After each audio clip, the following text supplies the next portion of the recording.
9th के physics का तू लोग ग्रेविटेशन चैप्टर में पार्ट 17 पढ़ रहे हो। इसका एक एक टॉपिक बहुत इम्पोर्टेंट टॉपिक है। तू लोग दंड तुला का नाम सुना है? तुला का मतलब तराजू, और दंड यानी डंटा। डंटा वाला तराजू तो सब जगह चलता है, अभी भी कंप्यूटर वाला तराजू बहुत कम आदमी अभी रख रहा है, वैसे बहुत आदमी रखने लगा है, फिर भी इसका चलन हमारे देश में है। ये होता है तुमको इस टाइप का, ये डोरी हो गया पकड़ने वाला या लोहे की कड़ी इधर।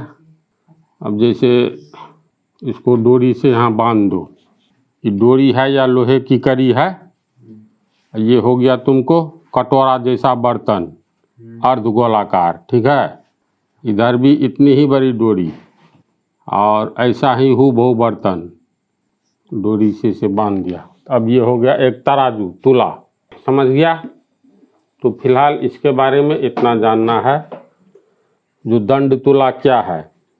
अब हम लोग चलो इस पर थोड़ा चर्चा कर ही ले। इसमें डाला हुआ है 5 किलोग्राम लोहे का बाट, 5 किलोग्राम।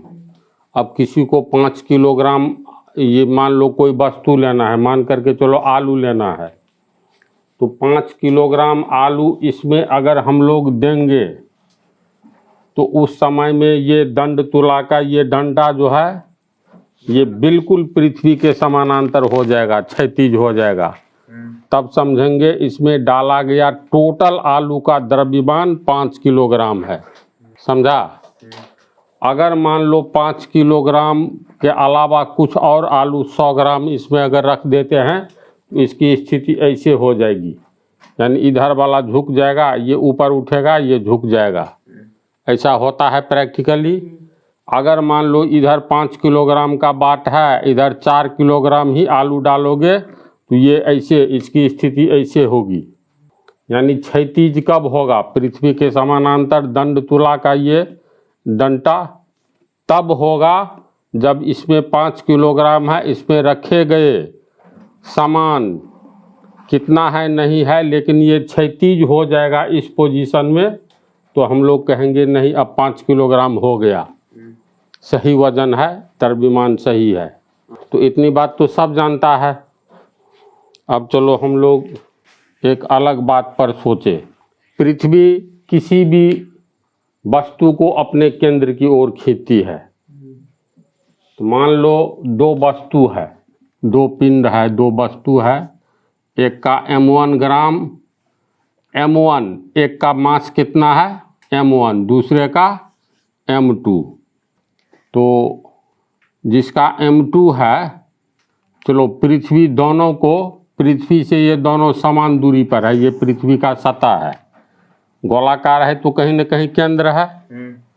तो पृथ्वी के केंद्र से, ये पृथ्वी का केंद्र है, उसके केंद्र से दोनों की दूरी समान है, इन दोनों की दूरी, इसका भी r है, इसका भी r है, किससे? तो पृथ्वी के केंद्र से समान दूरी पर है, लेकिन दोनों का द्रव्यमान अलग अलग है। तो पृथ्वी के द्वारा m1 पर लगाए गए गुरुत्व बल का मान निकालना है। तो मान लो पृथ्वी का ये केंद्र जो है, इस पर F1 बल लगाता है और इस पिंड पर F1, इस पर F2, समझा। तो फार्मूला से F1 बराबर कितना होगा? m हो गया पृथ्वी का द्रव्यमान, यानी हाँ, ये m हो गया पृथ्वी का द्रव्यमान, m बराबर हो गया अर्थ का मास, पृथ्वी का द्रव्यमान। और इसका इस पर पहले देखते हैं, मतलब पहले वाला m1 द्रव्यमान वाला पर लगाया गया बल F1 निकालना है, तो इसका है तुमको m1 बटा r स्क्वायर। r का मान तो दोनों के लिए समान है, इसको समझा। चलो ये हो गया समीकरण 1। अब पृथ्वी के द्वारा m2 द्रव्यमान वाले पिंड पर कितना बल लगाया गया है? तो F2। तो F2 का वैल्यू हो गया gm m2 बटा r स्क्वायर होगा। m2 खाली इसका यहाँ पर आ जाएगा, m तो पृथ्वी का द्रव्यमान है ना। इसको हम लोग माने समीकरण 2। देखो ठीक से समझ लो, हमेशा के लिए दिमाग में आ जाएगी बात। अगर F1 और F2 दोनों समान हो, नहीं होगा, मास अलग अलग है तो कैसे होगा? हम अगर शब्द जोड़े हैं, हाँ। अगर F1 बराबर F2 हो, F1 F2 यानी दोनों पर मान लो समान बल लग रहा है, तो ऐसी स्थिति में ये F1 और F2 समान है, इसका मतलब ये बराबर ये होगा। समीकरण 1 और 2 से कोई शंका नहीं न है। नहीं। तो ऐसी स्थिति में हो जाएगा GM_M1 बटा R स्क्वायर बराबर GM_M2 बटा R स्क्वायर। ये तो इक्वेशन है। अब चलो हम लोग M1 का मान निकालते हैं। खाली M1 बराबर ई चला गया तिरछा गुना में, यानी GM_M2 इतना है, R स्क्वायर चला गया तिरछा गुना में, ये आ गया यहाँ, और ये GM आ गया नीचे आएगा GM। तो R स्क्वायर कट गया, G कट गया, ये G कट गया, M कट गया, M कट गया, बच गया M2। यानी रिजल्ट आया M1 बराबर M2 होगा। F2 होता निष्कर्ष। हाँ, जब F1 बराबर F2 हो, अगर दोनों पिंड पर लगने वाला बल एक समान हो जाए तो दोनों का द्रव्यमान समान हो जाता है। इसमें पहले इतना तक समझो तो। हाँ, समझ गए। दो पिंड पृथ्वी से, दो वस्तु पिंड जो बोलो, पृथ्वी से समान दूरी पर हो और दोनों पिंड पर अगर समान बल लग रहा है, यानी दोनों समान हो जाए तो समान बल लग रहा है, तो इसका अर्थ है दोनों का द्रव्यमान समान होगा। किसी भी हालत में ये साबित हो गया। अच्छी तरह समझा इसको। चलो अब फिर आओ तुला की ओर, यानी पहले जो बतलाए साधारण तुला वाली बात, उस पर आओ। अब हम लोग पृथ्वी पर कहीं भी मार्केटिंग करें सब्जी का या किसी दुकान में, तो चलो हम लोग दंड तुला से ले रहे हैं सामान, यानी तुला का चित्र ही बना लेते हैं।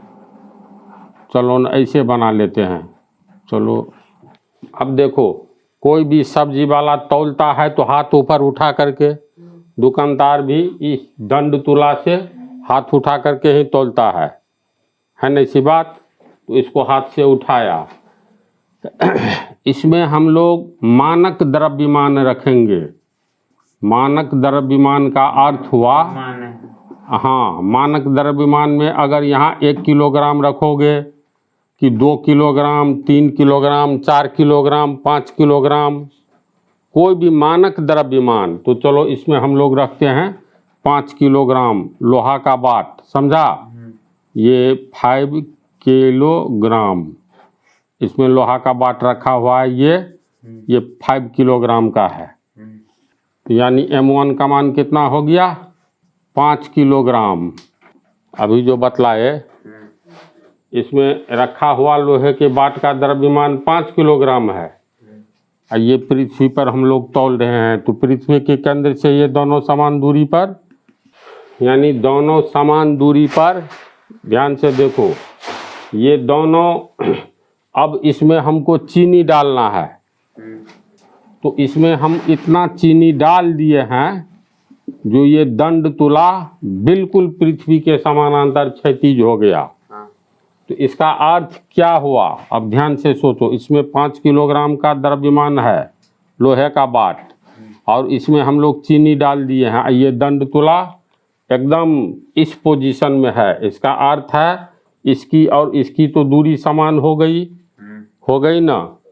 तो इस पर जो बल लगा रहा है उतना ही बल इसमें M2 है द्रव्यमान वाला हाँ। चीनी, तो इस पर जितना, इसको जितने गुरुत्व बल से पृथ्वी अपने ओर खींच रहा है उतने ही गुरुत्व बल से इसको अगर खींचेगा तो ये दंड तुला तुमको क्षैतिज होगा। क्यों? समझ गए, क्योंकि M1 बराबर M2 हो जाएगा तब। क्योंकि M1 बराबर हम लोग M2 कर दिए हैं। M1 बराबर M2 कब होगा? जब F1 बराबर, जब F1 बराबर F2 होगा। हाँ। यहाँ पर अगर ये दोनों F1 बराबर F2 है, समान बल लगाया, अगर मान लो इसमें अब चलो 5 किलोग्राम है M1, इसमें 550 5 किलोग्राम प्लस 50 ग्राम चीनी बढ़ा दो, तो M2 और M1 में देखो M1 और M2 ग्रेटर हो गया, बड़ा हो गया। हाँ। जब ये बड़ा हो गया M2, तो ऐसी स्थिति में M2 यानी F2, इस पर लगने वाला बल जो है, M तो प्रभावित करता है ना बल को, हाँ। फार्मूले में है F बराबर GMM बटा R स्क्वायर। M का मान बढ़ेगा तो F का मान बढ़ेगा। तो इसका मतलब इस पर अगर मान लो अल्टीमेटली अंत में 10 न्यूटन का बल लग रहा है, तो इसका द्रव्यमान बढ़ गया, इस पर 10 से अधिक न्यूटन का बल लगेगा, तो ऐसी स्थिति में ये दंड तुला ऐसे हो जाएगा। समझा? क्योंकि समान द्रव्यमान रहेगा, दूरी समान है, तो ऐसी स्थिति में लगने वाला गुरुत्व बल समान हो जाएगा। गुरुत्व बल तब समान होगा जब दोनों, इसमें 5 किलोग्राम मानक द्रव्यमान रखे तो इसमें रखे जाने वाला पदार्थ भी 5 किलोग्राम, इसका मतलब रखे जाने वाला पदार्थ कितना है, दोनों का द्रव्यमान सेम है, तो इसका 5 किलोग्राम है तब न इसका 5 किलोग्राम होगा। समान गुरुत्व बल लग रहा है तो दूरी समान है, इसके द्वारा साबित कर भी दिए। तो ऐसी स्थिति में दंड तुला पृथ्वी के समानांतर रहेगा। जब M2 का मान बढ़ेगा तो ऐसी स्थिति में ऐसे हो जाएगा। अगर 5 किलोग्राम 50 ग्राम के बदला 400 ग्राम ही दो, 400 ग्राम इसमें दिए तो M2 का मान घट गया। जब इसका मान घटेगा, ये तो पृथ्वी का द्रव्यमान है, इसका मान घटेगा तो F का मान घटेगा, तो बल कम लगेगा, इस पर ज़्यादा लग रहा है, तो ऐसी स्थिति में ऐसे हो जाएगा। समझा? तो हम लोग जो तौल जोख करते हैं तो कहते हैं ये 5 किलोग्राम तो है, तो इधर 5 किलोग्राम मान करके चलते हैं, लेकिन इसका अर्थ तो नहीं जान रहा है कोई। दोनों पर लगने वाला गुरुत्वाकर्षण बल जब समान होगा तब दंड तुला का ये डंटा पृथ्वी के समानांतर क्षैतिज होगा। दोनों में से एक पर मानक द्रव्यमान वाला जो ये बात है उससे अगर वस्तु कम होगा तो ऐसी स्थिति में इसकी स्थिति ऐसे हो जाएगी। सब कुछ हम लिख देते हैं, समझा इसको ढंग से? ठीक है, अब लिखते हैं। ये लिख दिए हैं। देखो, गुरुत्व बल वस्तु के द्रव्यमान पर निर्भर करता है, ये तो क्लियर है ना। पृथ्वी का द्रव्यमान तो फिक्स रहता है, लेकिन M1 का मान बदलता रहता है। तो गुरुत्व बल वस्तु के द्रव्यमान पर निर्भर करता है, अतः गुरुत्व बल के आधार पर दो वस्तुओं के द्रव्यमानों की तुलना की जाती है। गुरुत्व बल ही है, दो वस्तुओं के द्रव्यमान की तुलना की जाती है। तो माना कि दो वस्तुएं हैं जिनमें पहले वस्तु का द्रव्यमान M1 तथा दूसरे वस्तु का M2 तथा दोनों पृथ्वी के केंद्र से r दूरी पर है। अगर पहले वस्तु पर लगता हुआ गुरुत्व बल F1, ये यहाँ F1 है, तो दूसरे वस्तु पर लगता हुआ गुरुत्व बल F2 है। चित्र को समझ गया क्या क्या माने हैं? तो ये समीकरण जो बतलाए हैं इसमें M1 बराबर M2 होता है कब? जब F1 और F2 बराबर होगा तो। इतना तो बतला दिए हैं। तो निष्कर्ष क्या है? निष्कर्ष ये है, पृथ्वी के केंद्र से समान दूरी पर स्थित दो वस्तुओं पर लगने वाला गुरुत्व बल अगर समान है तो दोनों वस्तुओं का द्रव्यमान समान होगा, है ना इसी बात। हाँ। तो यहाँ तक समझ गया। तो ये क्वेश्चन बहुत लंबा होगा, तो इसका क्वेश्चन क्या होगा, क्वेश्चन हम बदल देते हैं, इसका हूबहू यही आंसर है, तो क्वेश्चन हम बदलते हैं। देखो ये आंसर जो है यही ने इसमें दिखलाया गया है, जो पृथ्वी से समान दूरी पर स्थित, पृथ्वी से का अर्थ हुआ पृथ्वी के केंद्र से समान दूरी पर स्थित अगर दो पिंड पर लगने वाला गुरुत्व बल समान है तो साबित करे या दर्शावे कि दोनों पिंड का द्रव्यमान भी समान होगा। तो एग्जैक्ट इसका क्वेश्चन ये है, अगर पृथ्वी के केंद्र से समान दूरी पर दो वस्तु स्थित हो और दोनों वस्तुओं पर लगने वाला गुरुत्व बल समान हो तो दर्शावे कि दोनों वस्तुओं का द्रव्यमान भी समान होगा। यहाँ साबित हुआ m1 बराबर m2, तो ये निष्कर्ष है। और दंड तुला वाला जो है ना, ये अगले पार्ट में तुम लोग को बतलाएंगे, इसको समझ गया। अब ये इजी है ना।